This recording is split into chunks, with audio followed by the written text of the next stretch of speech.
These notes are located on page 17 in your binder.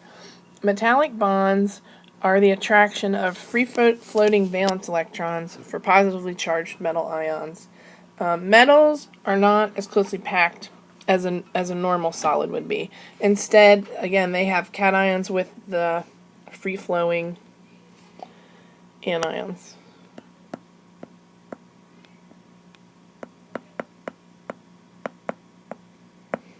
I said ions, I meant valence electrons. It's similar to ball bearings in oil. The ball bearings wouldn't roll over each other smoothly unless the oil's there to kind of cushion them. So the cations are the ball bearings.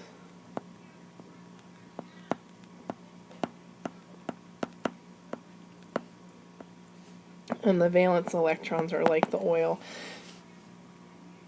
You can see in this picture right here, you see how the red positives are the metal cations, and then the electrons are the yellow negatives, and they can float in any direction around. And they're kind of the glue, or let's say the insulator, that allows the positive ions to be close to each other, because positive ions are going to repel each other. Positive repels positive, but because you have these electrons in the middle cushioning them or insulating them from the nearest cation, it's okay.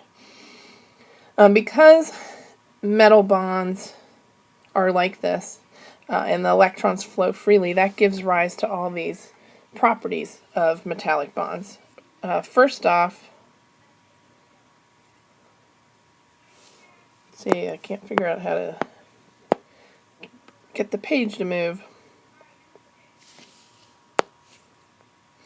Here we go. First off, metals are good conductors of electricity and heat. And you can see why they'd be good conductors of electricity.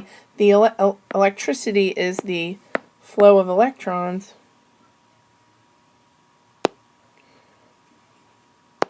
And since the electrons can move, the electricity is going to flow or move as well.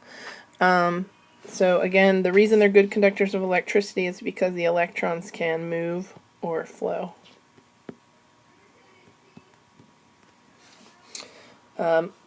Metals that have metallic bonds are also malleable. Malleable means they can be hammered into a shape.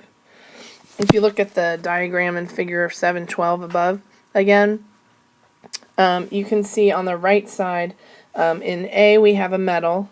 If we take a hammer and push with the force, it's going to shift the cations, but they're not going to ever split apart from other cations because the electrons are still insulating them from each other.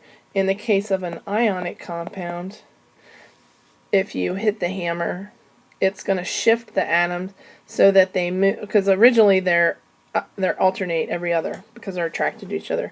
But with that force, you could have a negative and a negative end up next to each other, a positive and a positive end up next to each other, and that ionic compound is then going to shatter because there's this repulsive force that pushes them apart. You don't see that in the metal, so you hammer the metal, it doesn't break. Metals with metallic bonds are also ductile. And that means they can be drawn into a wire. So you can see here on the left of the picture, we have a metal rod, and it gets forced through a die, which is a kind of like a mold, but it's made of metal.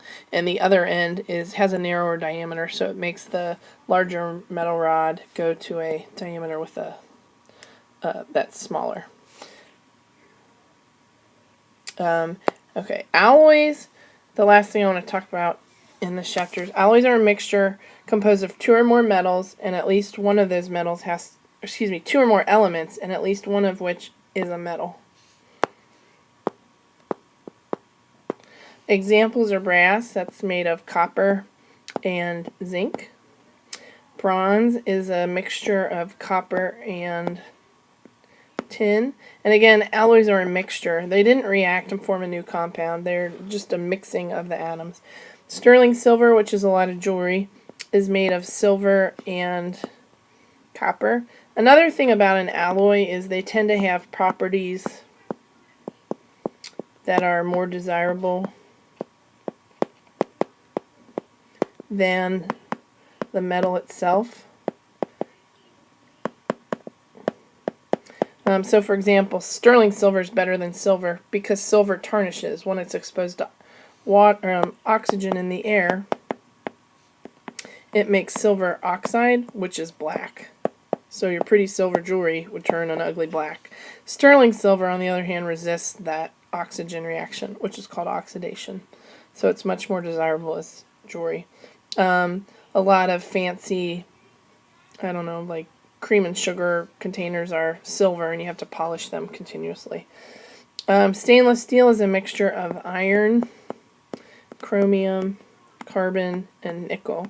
And one thing about steel, there's all kinds of steel. Stainless steel is this particular mixture. Any kind of steel contains iron and carbon.